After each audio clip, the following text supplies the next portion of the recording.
Tiens, un mot quand même, Jérémy, avant de passer au débat sur l'organisation. Donc 24 équipes, c'est l'ancienne formule du mondial, hein, il y a quelques années de cela. Ça te plaît ou pas? Justement, on va pouvoir assister à des grands matchs. Comme en plus les équipes elles vont tourner dans tous les stades, il y aura des têtes d'affiche dans toutes les villes. Et c'était le but recherché quand on est passé à 24. Maintenant, c'est vrai qu'il y a de plus en plus de nations, il y a de plus en plus de bons joueurs, donc forcément des équipes nationales de plus en plus performantes.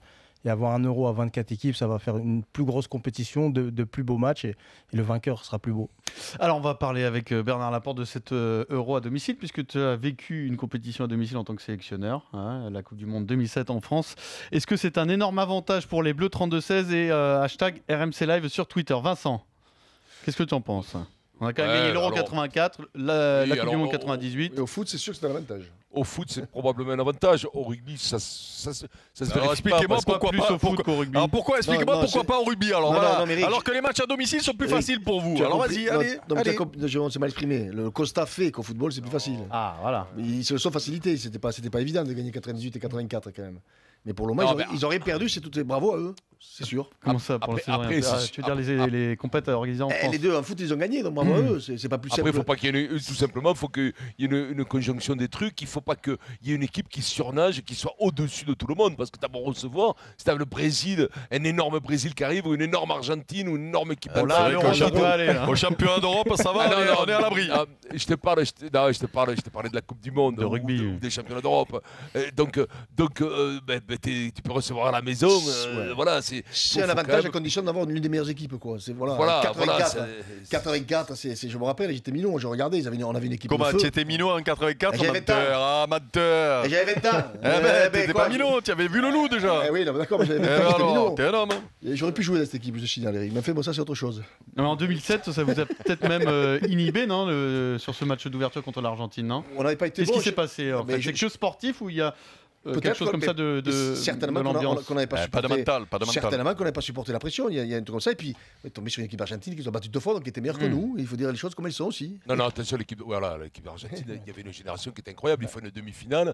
Et crois-moi, sur la demi-finale, s'ils sont en finale et qu'ils sont champions du monde, tu peux pas non plus crier au loup. L'équipe d'Argentine, rappelle-toi l'équipe qu'il y avait. L'équipe d'Argentine de rugby était extraordinaire. Et je vais te dire, d'après moi, ils ne retrouveront pas une génération comme ça. Après, voilà, c'est toujours pareil. Tu reçois à la maison.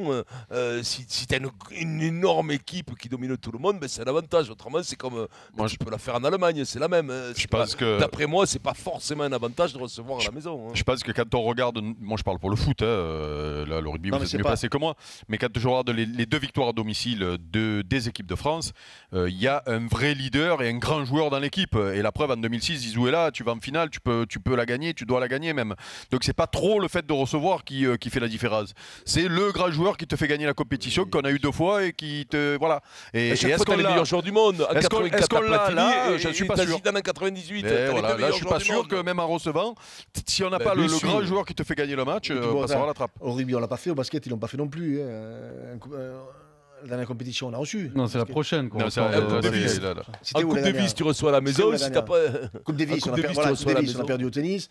Comme tu dis, Eric, c'est vrai que ça peut être un avantage, mais il faut l'essentiel. C'est d'avoir une grosse équipe, un grand joueur. Jérémy, pour cette génération-là, pour cette équipe de France, celle de Didier Deschamps, jouer à domicile, est-ce que tu as l'impression que c'est un énorme avantage? Ça peut être le début d'une belle aventure. Il y a une génération qui est en train de naître. Il y a eu un peu un renouvellement avec l'arrivée de Pogba. Il y a aussi peut-être des joueurs de la génération qui a gagné la Coupe du Monde moins de 20 ans qui peuvent monter. Je pense notamment à l'ancien Stéphanois Kurt Zouma.